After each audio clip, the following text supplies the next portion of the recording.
আরে বাপরে, এত বড় একা মাছ আমরা নিয়ে কি করব? ইস, দেখ কত বড়। ধর ধর, পারবি? আমরাও ধরবো। এই তো হইছে। একা খাইলে তো ঠিক হবে না। ঠিক বলেছেন। হ্যাঁ, চলো সবাই মিলে খাই। আচ্ছা, সব ভালো হবে, এটাই নিশ্চিত, এটাই আসল লক্ষ্য। একদম। সবাইকে দেই, এইটাই ভালো। ঠিক আছে, ভাগ করে দেই। এতে গ্রামবাসী সবাই পাবে। হ্যাঁ, চলুন করি।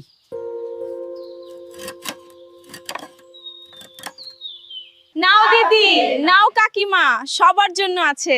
আজ আপনারাও পাবেন। হ্যাঁ, সবার জন্য। মারা, তোরা গ্রামটা বাঁচাইলি। একলা সুখ না, একসাথে থাকলেই শক্তি।